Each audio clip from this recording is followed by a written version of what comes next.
అందరికీ వందనాలండి. మరి చదివిన లేఖన భాగంలో బట్టి వాక్యం కొరకు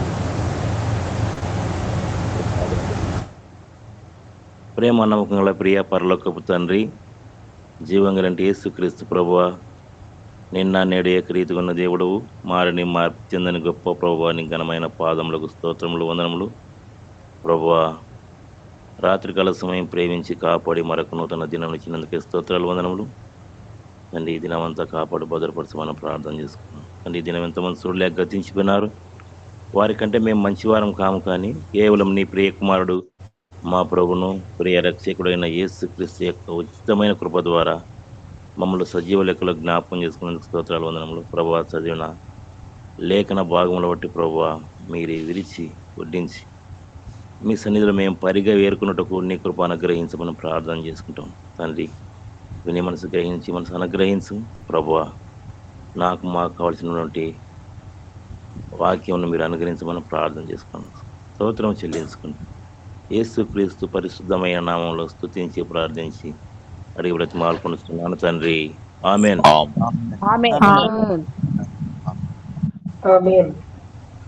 మరి చదివిన లేఖన భాగంలో మరి ఒకసారి మనం అనేక సార్లు ఈ వాక్యాన్ని వినే ఉంటాం. అయితే మరొకసారి పరిశుద్ధాత్మ దేవుడు మన దృష్టికి మరి తీసుకొని వచ్చినాడు కనుక మనం మరొకసారి కూడా జ్ఞాపకం చేసుకున్నాం.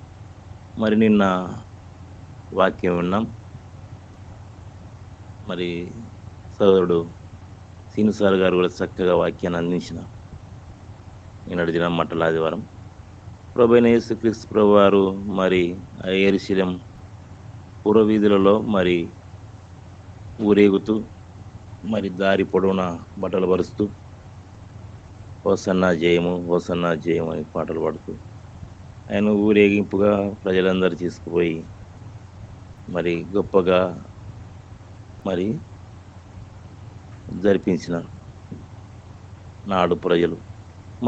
నేడు కూడా మనం కూడా మరి ఆరాధన చేసినాం. మంచిదే.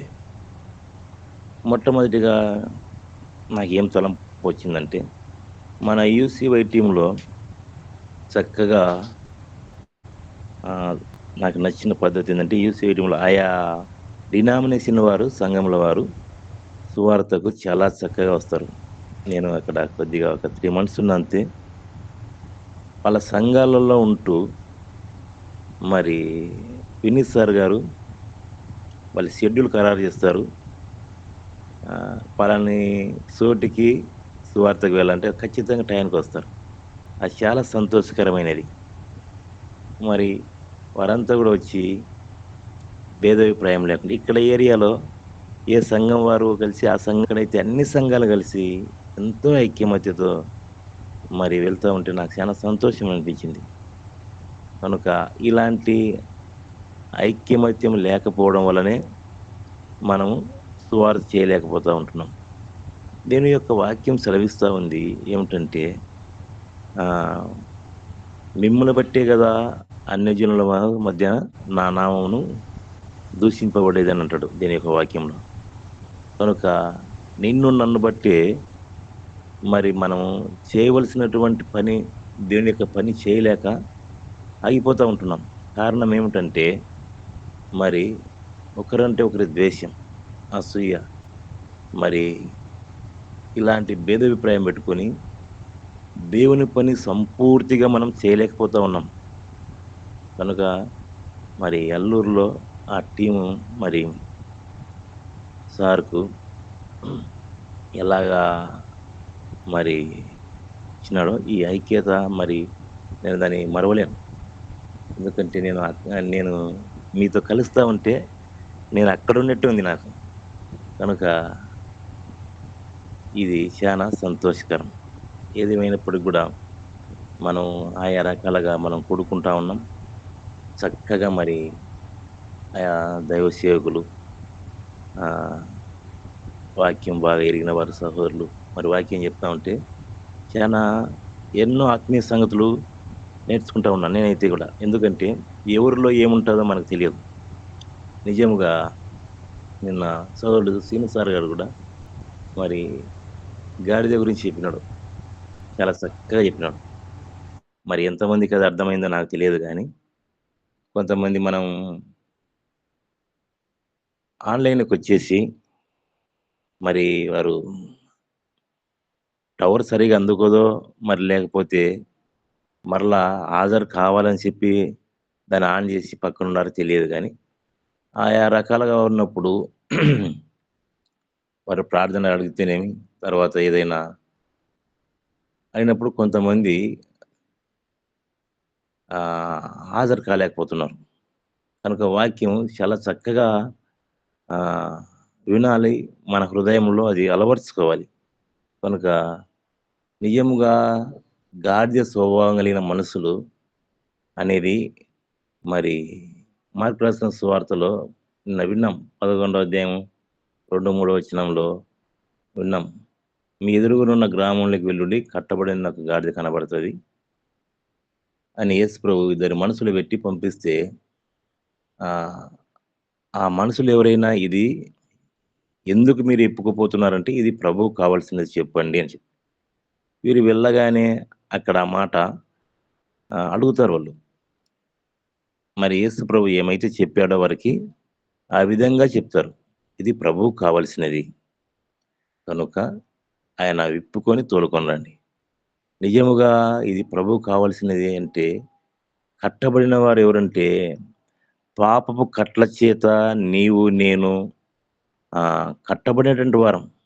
కనుక ప్రభువైన యేసుక్రీస్తు ప్రభువారు వచ్చి, ఆయన నీ పాపపు కట్లు విప్పేదాని కొరకై, తండ్రి యొక్క దేవుడు, కుమారుడైన దేవుడు మరి ఈ రూపంలో వచ్చి, మరి మనం విడిపించేదానికొచ్చినాడు. విడిపించేదానికొచ్చి ఆయన మనలను విడిపించినాడు. విడిపించినది కాకుండా గూడా ఎంతవరకు అంటే, తన ప్రాణం పెట్టినంత వరకు మన కోసం ప్రాణం ధారపోసినాడు. ఈనాడు నా నుండి కోరుకునేది ఒక్కటే. పాపి అయిన మనుషుడు పరిశుద్ధంగా జీవించి, నువ్వు నేను ఆయన్ను ఆరాధించాలని మాత్రమే ఆయన కోరుకుంటా ఉన్నాడు గానీ, లేదంటే నీ ద్వారా, నా ద్వారా ఆ కానుకలు గాని, బంగారం గాని, మరి ఏమి గూడా ఆయన కోరలే. ఎందుకంటే పాపైన మనుషుడు పరిశుద్ధుడుగా జీవించాలని ఆయన ఉద్దేశ్యం. ఎందుకంటే, నేను పరిశుద్ధుడు గనక మీరు గూడా పరిశుద్ధులుగా ఉండుడి అనే మాట లేవియా ఖండంలో రాయబడింది. కనుక మనం పరిశుద్ధంగా జీవించాలనే దేవుడు కోరుకునేది. కనుక పాపి అయిన మనుషుడు పరిశుద్ధంగా ఎట్లా జీవించగలడంటే, మరి నిర్జీవ క్రియలు విడిచి, మనం నిర్జీవ క్రియలు విడిచిపెట్టాలి. నిర్జీవ క్రియలు విడిచిపెట్టకపోతే ఆహ్, మరి నిర్జీవ క్రియలనగా జీవం లేనిటివి. ఆ జీవం లేని క్రియలు విడిచిపెట్టాల. విడిచిపెట్టి దేవుని సన్నిధికిలేకి రావాల. దేవుని సన్నిధిలోకి వచ్చినా గూడా మళ్ళా మన పాత జీవితమే మరలా చేయకూడదు. ఎందుకే ఈ గాడిద స్వభావం కలిగిన మనుషులు నలుగురున్నారు బైబిల్‌లో. ఎవరంటే మొదటి సమూయేలు రాసిన గ్రంథంలో 9వ అధ్యాయం 20 వచనంలో సౌలు ఒకాయనున్నాడు. సౌలు చెప్పాలంటే ఆయన గాడిదలు కాసుకునేవాడు సౌలు. గాడిదలు కాసుకునేవాడిని తీసుకొనొచ్చి దేవుడు రాజుగా చేసినాడు. దేవుడు గాడిదలు కాసుకునేవాడిని తీసుకొనొచ్చి రాజుగా చేసినాడు.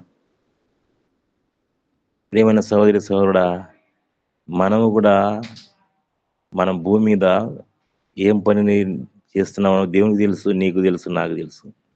మరి సౌలునైతే గాడిదలు కాసుకుంటే వాడిని తీసుకొనొచ్చి దేవుని చే దేవుడు దేవుని సేవకుని ద్వారా అభిషేకించబడి రాజుగా చేస్తే, ఈ సౌలు మరి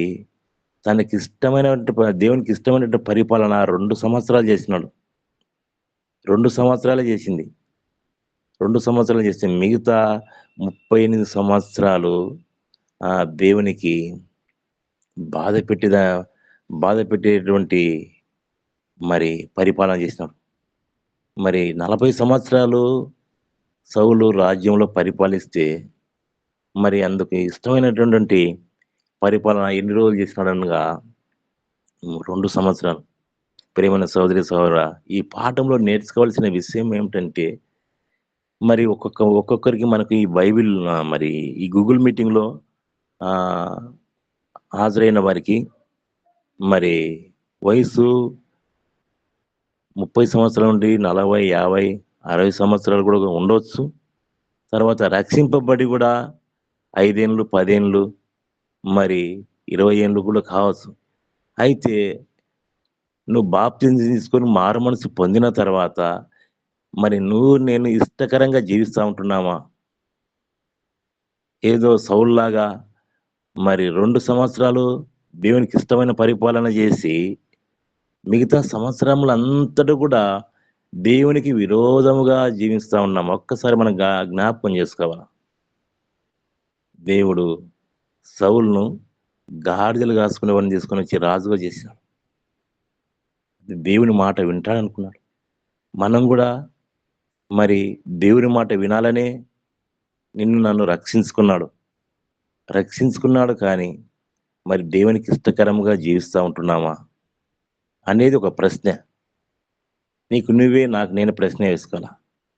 ఎందుకంటే మొదటి కొరింథీయులకు రాసిన పత్రికలో 11 అధ్యాయంలో వ్రాయబడింది. ఎదుటివాడిని చూపించే మనము నీకు నువ్వే, నాకు నేను పరీక్షించుకోవాలా. నేను ఇలాగుంటున్నాను. వాక్యం నీ దగ్గరకొచ్చినప్పుడు నిజముగా దేవుని మాట నేను వింటా ఉన్నానా? అనేది వాక్యానుసారమైన జీవితం నాలో ఉందా? అనేది మనం పరీక్షించుకోవాల. పరీక్షించుకున్న తర్వాతనే మరి మనము ఆ వాక్యం మన హృదయంలో ఫలింపబడుతుంది. లేదంటే పరీక్షించబడకపోతే ఇది నాకు గాదులే, వాక్యం చెప్తా ఉంటారు, అది సాగిపోతా ఉంటది అంటే, ప్రియమైన సహోదరి, సహోదరుడా, మరి వాక్యము మన హృదయంలో నివసించదు. కనుక ఏదో సౌలు గురించి చెప్తున్నాడులే అని అనుకుంటే పొరపాటే. కనుక గొప్ప నష్టం సౌలు యొక్క జీవితంలో గొప్ప నష్టం వచ్చింది. సౌలు తర్వాత సౌలు కుమారుడు యోనాతాను రావాల. కనుక యోనాతాను రాకుండా మరి సౌలు కుటుంబం అంతా మరి ఎంతో గొప్ప నష్టం. శత్రు సైన్యం చేతిలో చంపబడతారు. అయితే ఒకెళ్ళి దావీదు ముందర దేవుడు అభిషేకించి రాజుగా ఎన్నుకుంటే ఆయన సౌలు చంపటానికి ప్రయత్నిస్తాడు. చంపటానికి ప్రయత్నించినప్పుడు మరి అనేక సార్లు మరి దావీదైతే సౌలును చంపకుండా అభిషేకించిన వాడిని నేను ముట్టకూడదు, నేను చంపకూడదు అనే ఒక తీర్మానం దావీదు తీసుకుంటాడు. ప్రియమైన సహోదరి, సహోదరుడా, ఈ ఉదయకాల వేళలో మరి నీకు నాకు దేవుడు అభిషేకించినాడు. అభిషేకించిన వారిని ఎవరు ముట్టకూడదని దావీదు మరి చంపకుండా తొలగిపోతే, మరి సౌలుకి ఎలాంటి మరణం వచ్చిందంటే తనకు తానే తనకు తానే మరి కత్తి మీద పొడుచుకొని చనిపోతాడు. ఎంత మరణం! కనుక ఈనాడు అనేక మంది మరి దేవుని మాట వినక ఆత్మహత్య చేసుకునేవారు ఎంతమంది ఉన్నారు? మరణం రాక. కనుక మరణం కూడా మంచి మరణం రావాల. కనుక దేవునికి విరోధమైన కార్యం చేసి, దేవుని మాట వినకుండా ఉన్న కారణాన్ని బట్టి మరి మరణం గూడా మరి ఆయన రాజుకు సరిగా రాకపోయింది. కనుక ఈ గాడిదలు కాసుకునేవాడిని తీసుకొనొచ్చి రాజుని చేస్తే అంటారు, మన వాళ్ళంటారు, "వీడెక్కడున్నాడు ఫస్ట్ వీడిని తీసుకొనొచ్చి ఇక్కడ పెట్టినారు. ఈయనకేమన్నా తెలుసునా?" అని అంటారు. కనుక ఆయా సౌలు జీవితంలో అదే జరిగింది. కనుక ఇంకొకటుంది, ఆదికాండం 16 అధ్యాయం 12వ వచనంలో మనకొక ఆయనున్నాడు. మన మూల పితరుడు ఇష్మాయేలు. ఆయన గూడా అడవి గాడిద లాంటి వాడన్నాడు దేవుడే. అడవి గాడిద లాంటి వాడు. ఈయనైతే ఆహ్, అందరి చేతులు ఈయనకుంటాయంట. ఈనాడు ఈ అడవి గాడిద లాంటి మనుషుడు ఇస్మాయిలు ఆహ్, ఏమిటంటే కోరుకొని తెచ్చిపెట్టుకున్నాం. మన మూల పితరులు చేసిన పనికి నేటి వరకు యుద్ధాలు. కనుక భయంకరం. మనము అడవి గాడిదలాంటి వారం. అడవి గాడిదలంటే మన కొరకై ప్రభువైన యేసుక్రీస్తు ప్రభువారు ఆహ్, మా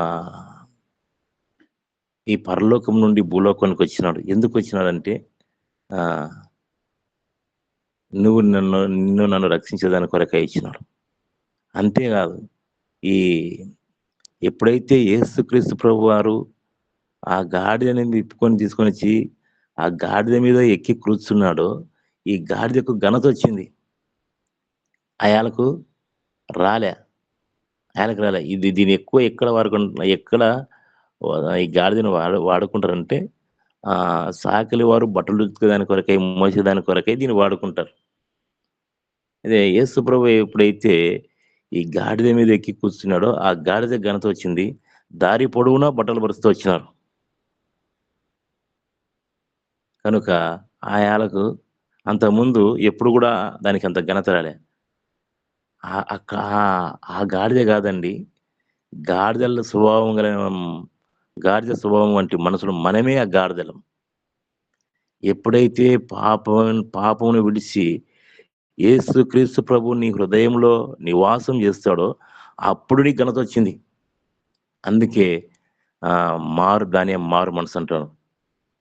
అందుకే ప్రభువైన ఆహ్, యేసుక్రీస్తు ప్రభువారు మత్తయి రాసిన సువార్త 4వ అధ్యాయం మరి 17వ వచనంలో ఒక మాట అంటాడు. కాలం సమీపించినది, దేవుని రాజ్యం సమీపించినది. మారు మనసు పొందుడి.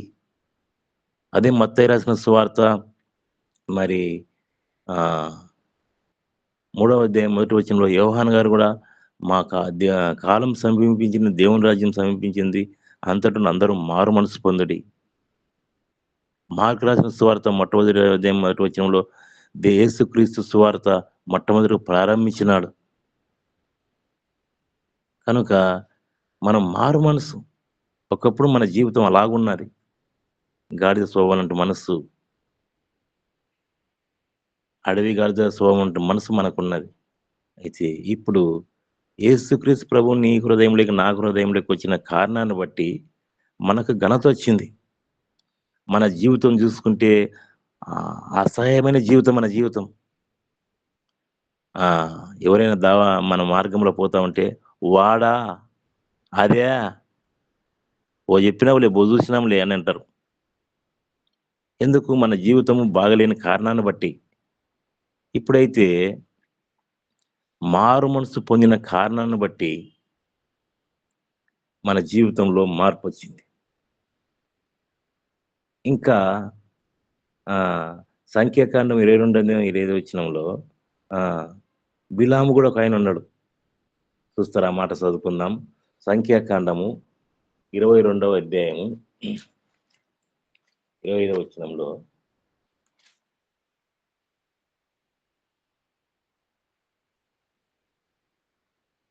ఆ!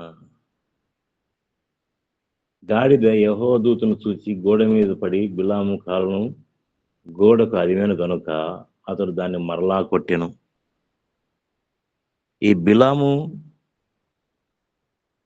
కూర్చున్న ఈ వాహనం ఏమిటంటే గాడిద మీద కూర్చొని ఇశ్రాయేలు ప్రజలను మరి శపించేదానికి వెళ్తా ఉన్నాడు.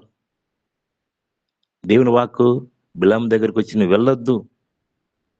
వెళ్ళొద్దు" అంటే ముమ్మారు వాళ్ళు మోయాబు రాజైన బాలాకు పిలిస్తే వెళ్ళాల్సిన కారణాన్ని బట్టి ఆహ్, ఆయన పిలుస్తున్నాడు వెళ్తా అంటే వెళ్ళమంటాడు. మూడోసారి దేవుడు వెళ్ళమంటాడు. వెళ్ళమన్న తర్వాత గూడా మార్గంలో ఆ గాడిదకు దేవుని దూత అడ్డమొచ్చింది. దేవుని దూత అడ్డమొచ్చి అటు ఇటు తిరుగుతా ఉంటే అది గాడిద పక్కకు దొరికిపోతా ఉంది. ఈ గాడిద మీద కూర్చున్నటువంటి బిలాము గారు మరి ఎందుకు అక్కడిక్కడ పోతున్నావు అని చెప్పి కొడితే దేవుడు ఆ గాడిదకు వాక్కును దయచేసినాడు. ప్రియమైన సహోదరి సహోదరుడా, మనం ఆత్మీయంగా నేర్చుకోవాల్సిన పాఠం ఏమిటంటే, ఈ గాడిద ద్వారా వాక్కొచ్చిందంటే, నీవు నేను గాడిదలమే. ఈనాడు అనేకుల మంది మనం దేవుని యొక్క వాక్యం బోధిస్తున్నామంటే, ఈ గాడిదనే నాకు గూడా దేవుని వాక్కు ఇచ్చినాడు గనుక నేను బోధిస్తా ఉన్నా. లేకుంటే నేను గూడా బోధించలేను. కనుక ఈ దివ్యమైన వాక్యం మనకు ఇచ్చినాడు గనుకనే మనం బోధిస్తా ఉంటున్నాం. లేకుంటే బోధించలేం. కనుక బిలాము చేసినటువంటి పని, దేవుడు చెప్పినటువంటి మాట తృణీకరించిన కారణాన్ని బట్టి గొప్ప నష్టం వచ్చింది. కనుక ఇక్కడ రాయబడింది ఆహ్, చదువుకుందాం. 20 వచనంలో గాడిద యెహోవా దూతను చూచి బిలాముతో కూడా క్రింద కూలబడెను గనుక బిలాము కోపపడి తన చేతికర్రతో గాడిదను కొట్టెను. అప్పుడు యెహోవా గాడిద వాక్కు నిచ్చెను గనుక అది నీవును నన్ను ముమ్మారు కొట్టితివి. నేను నిన్నేమి చేస్తినని బిలాముతో అనగా బిలాము నీవు నా మీద తిరగబడితివి నా చేత ఖడ్గమున్న యెడల నిన్ను చంపెదనని గాడిద నేను. అందుకు గాడిద నేను నీ దానిని మొదలుకొని నేటి వరకు నువ్వు ఎక్కుతూ వచ్చిన నీ గాడిదను కానా? నేనెప్పుడైనా నీకిట్లు చేయుటకా? కదా! అని బిలాముతో అనగా అతడు లేదు అంటా వచ్చినాడు. అందుకాబట్టి ఎప్పుడైతే ఈ గాడిదకు వాక్కు దయచేసినాడో బిలాము కనులు తెరవబడ్డాయి. ప్రియమైన సహోదరి, సహోదరుడా, దేవుడు మన హృదయాన్ని, మన కన్నులు తెరవబడకపోతే బిలాము వలె మనం గూడా మన హృదయం, మన కనులు మూయబడతాయి. చూడండి లూకా సువార్త 24వ అధ్యాయము. లూకా సువార్త 24వ అధ్యాయము 40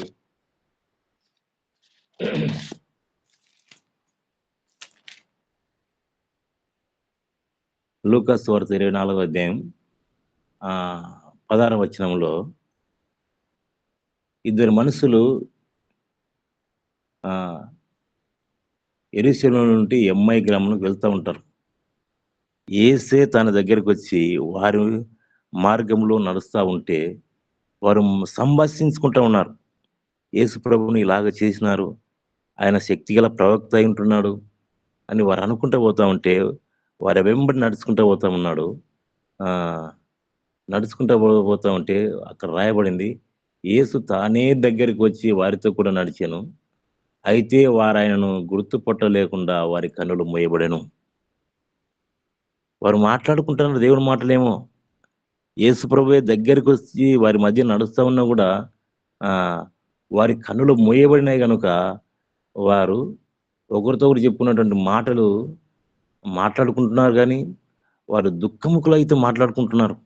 అయితే ప్రభు ఆహ్, వారి కన్నులు మూయబడినాయి గనుక యేసుని గుర్తుపట్టలేకపోతా ఉన్నారు. నీ జీవితంలో, నా జీవితంలో కన్నులు మూయబడతా ఉన్నాయి. హృదయం మూయబడతా ఉంది. ప్రభు మాటలు గుర్తుపట్టలేకపోతా ఉన్నాం. దేవుని స్వరాన్ని గుర్తుపట్టలేకపోతా ఉన్నాం. కారణం మన యొక్క అవిధేయత. వారైతే యేసు ప్రభు గురించినటువంటి ఆహ్, మరి ఇలాగ చేసినారు. ఆయన కొరడాలతో కొట్టినారని, మరి ఆయన శిలువమాను మీద వేసి చంపినారని, ఆయన లేస్తాడని, మరి తర్వాత స్త్రీలు లేచి చూసినారు. ఆ మాట శిష్యులకు చెప్పినారని వీళ్ళంతా చెప్పుకుంటా ఉంటే, వారు మాట్లాడే మాటల మధ్యన వారితో కూడా నడుస్తా పోతా ఉన్నాడు. ప్రియమైన సహోదరి, సహోదరుడా! వారైతే ఆహ్, దేవుని మాటలు మాట్లాడుకుంటా పోతా ఉన్నారు గానీ, ఇద్దరు కలిసి మనం ఇద్దరం వ్యక్తులముగులు కలిసి మాట్లాడుకుంటే, మన ఇరుగు పొరుగు వారికి ఏదైనా నష్టం జరిగితే వారి గురించి ఎక్కువ మాట్లాడుకుంటాం. మన మధ్య దేవుడుంటాడండి? మీరే జెప్పండి. వీరైతే ఇద్దరు మనుషులు యెరూషలేము నుండి ఎమ్మాయి గ్రామానికి వెళ్తా ఉన్నారు. దేవుని మాటలు మాట్లాడుకుంటా ఉన్నారు. మరి మనమైతే ఇద్దరం కలిస్తే మూడో వ్యక్తి గురించి మాట్లాడుకుంటాం.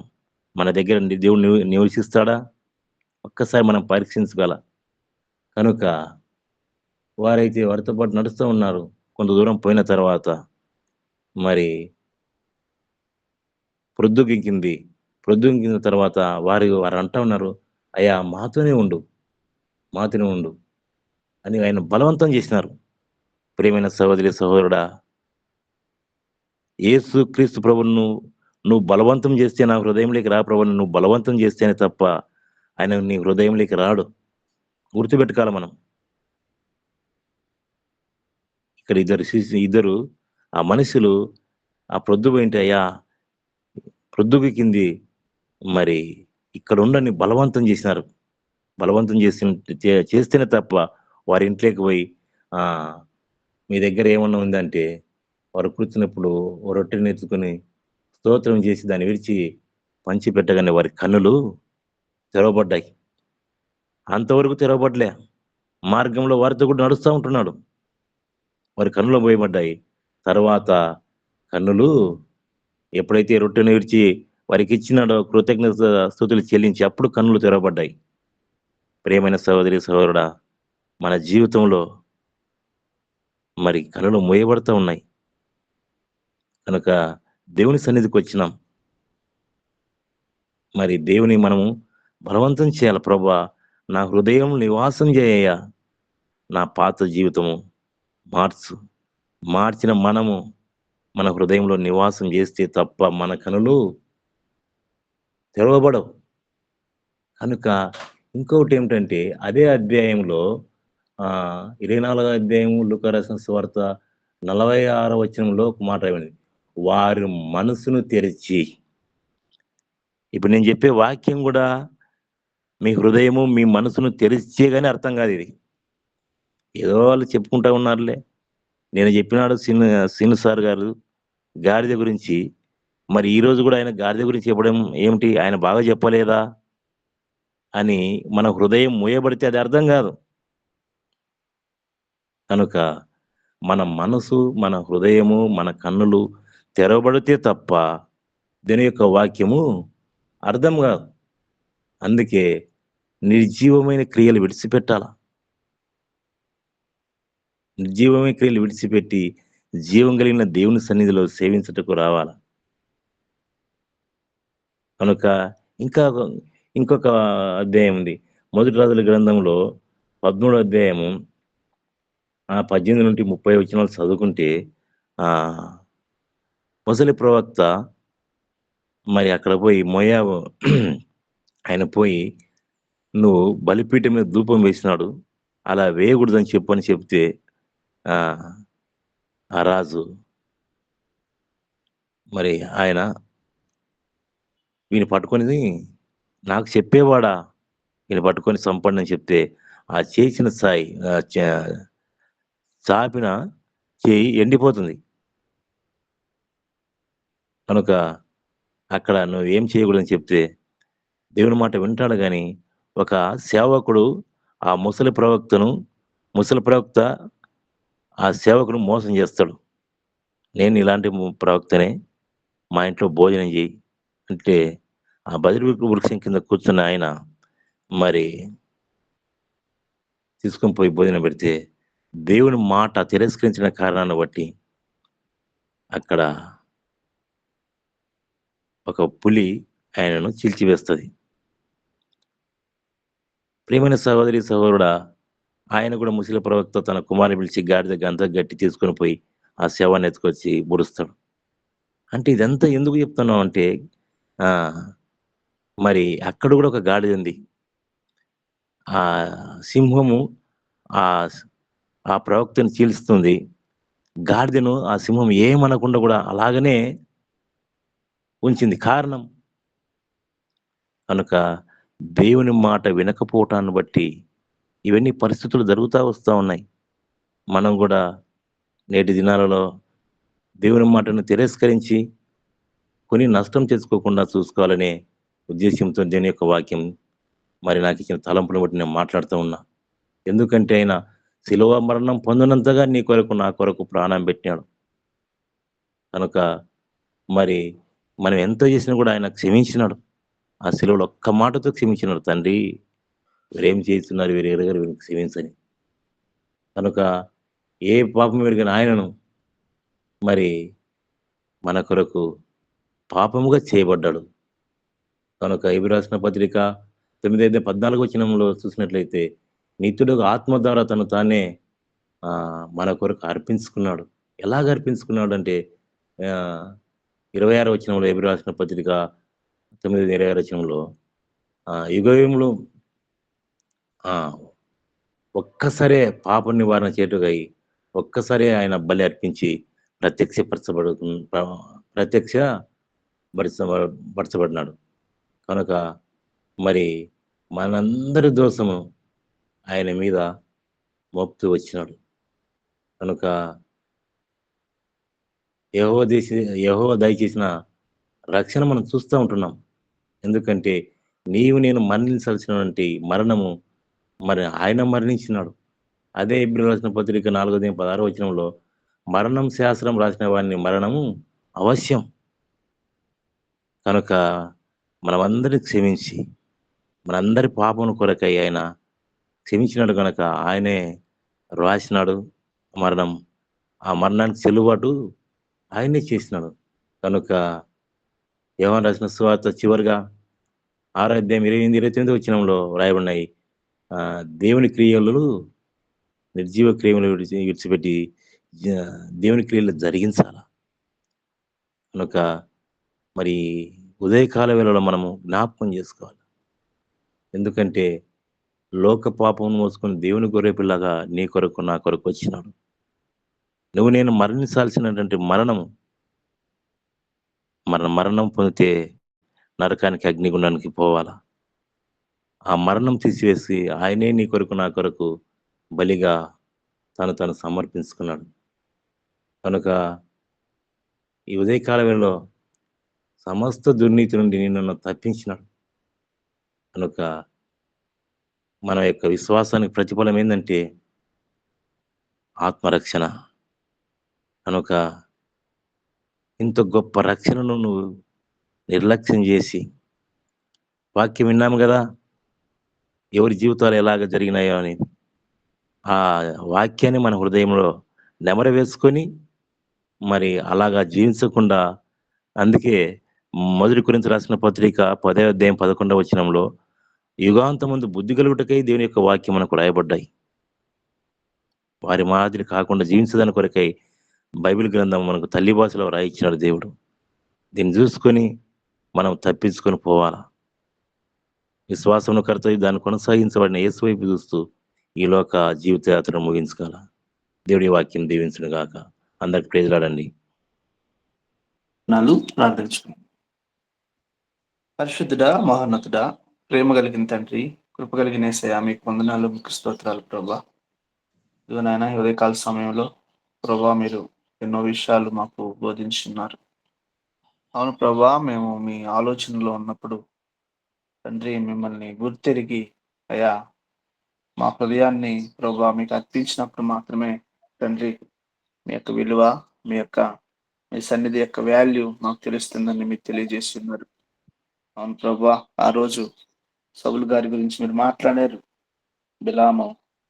బిలాముతో తండ్రి గాడిద ఏ విధంగా మాట్లాడిందో, అయా మూయబడినటువంటి కన్నులు తండ్రి బిలాముకి ఏ విధంగా తెరవబడ్డాయో తెలియజేస్తున్నారు. అలాగే అమ్మాయి మార్గంలో వెళ్తున్నటువంటి ఇద్దరు మనుషులు ప్రభా నీ గురించి మాట్లాడుతున్నప్పుడు కూడా ప్రభా వారు గుర్తెరగలేదు. చివరికి కన్నులు మీరు తెలిసారు. అలాగే ప్రభా యెరొబాము అహియా ప్రవక్త వచ్చినప్పుడు కూడా తండ్రి బలిపీఠం దగ్గర మీరు మాట్లాడి ఉన్నారు. తండ్రి మీకు వందనాలు. అవును ప్రభా, మేము కూడా నాయన తండ్రి మీ సన్నిధికి వచ్చినప్పుడు ప్రభా మిమ్మల్ని గుర్తెరిగి అయ్యా మీరు మమ్మల్ని ఎక్కడో మేము చీకట్లో ఉన్న గాడిదలాగా, అజ్ఞాతంలో ఉన్న గాడిదలాగా, ఏరే యజమానుడికి బానిసలాగా ఉన్న గాడిదలాగా, అయ్యా పాపము శాపం అనే కట్ల చేత కట్టబడిన వారిలాగా ఆ గాడిదకి సూచనగా మేము ఉన్నప్పుడు తండ్రి మీరు మా దగ్గరకు వచ్చి తండ్రి మమ్మల్ని ఆ కట్లు విప్పి మీ కుమారులుగా, మీ కుమార్తెలుగా అంగీకరించారు. తండ్రి మీకు వందనాలు, మీకు స్తోత్రాలు ప్రభా. ప్రతిరోజు నీ సన్నిధికి వస్తున్నాం కానీ మీ మాటలు వింటున్నాం కానీ అయా అందులో ఆంతర్యము, అర్థము, ఆత్మీయ స్థితి మేము గ్రహించలేకపోతే ప్రభా వ్యర్థం కదా నాయన. తండ్రి మీకు వందనాలు ప్రభా. ఇదిగో నాయన అయా ఇక నుండి ప్రభా నాయన తండ్రి మీ మాటల్లో యొక్క అయా అర్థాన్ని గుర్తెరిగి మా హృదయాన్ని ప్రభా హృదయ అంతరంగములో మీ వాక్యాన్ని నివాసం చేసుకుని ముందుకు సాగిపోయే కృపను దయచేయమని ప్రార్థన చేస్తుంటున్నాం ప్రభా. ఈసివై టీంకి తండ్రి ప్రతిరోజు వస్తున్నాం కానీ అయా ఆ సన్నిధి విలువ, వాల్యూ తండ్రి అందులో మేము పొందుకునే తండ్రి ఆత్మీయత, లోతైన భక్తి మాటలు, సజీవం కలిగిన మాటలు తండ్రి తెలుసుకున్నప్పుడే, తండ్రి మా జీవితంలో అన్వయించుకున్నప్పుడే తండ్రి ఫలిస్తాము, తండ్రి ఫలభరితమైన జీవితం జీవిస్తాం. కనుక ప్రభా ఇదిగో నాయన విత్తబడిన వాక్యము మా అందరి హృదయాల్లో ఫలించి ఫలభరితమైన జీవితం జీవించు కృప నాకు మాకు మా అందరికి దయచేయమని ప్రార్థన చేస్తుంటున్నాం. అందుకో తండ్రి వాక్యాన్ని విత్తినటువంటి దైవ సేవకులు ప్రభా మీ దాసులు భాస్కరయ్య గారిని బట్టి ప్రార్థిస్తుంటున్నాను ప్రభా. చక్కగా నాయన తండ్రి ఎన్నో లోతైన మర్మాలు తెలియజేసి ఉన్నారు తండ్రి. మీకు వందనాలు. వారిని, వారి కుటుంబాన్ని జ్ఞాపకం చేసుకోండి ప్రభా. వారి పరిచర్యని జ్ఞాపకం చేసుకోండి. వారి ప్రయాణాల్లో తోడుగునండి. వారి అవసరతలేంటో, అక్రతలేంటో ప్రభా, వారి నిట్టూర్పులేంటో, వారు ఎందు నిమిత్తము ప్రార్థిస్తున్నారు, గోజారుతున్నారు, మొరపెడుతున్నారు మీకు మాత్రమే తెలుసు కనుక ప్రభా సహాయం చేయమని ప్రార్థన చేస్తుంటున్నాను తండ్రి. మీకు వందనాలు, మీకు స్తోత్రాలు తండ్రి. ఇదిగో నాయన ఈ సమయంలో ఎవరెవరైతే ఎవరి హృదయాల్లో ప్రభా ఈ మాటలు తండ్రి విత్తారో తండ్రి, విన్నారో తండ్రి నాయన విఫలించి ముందుకు సాగిపోయే కృపను నాకు మాకు అందరికి దయచేయమని యేసునామములో ప్రార్థన సమర్పిస్తున్నాను తండ్రి. ఆమేన్. ఆమేన్. ఆమేన్.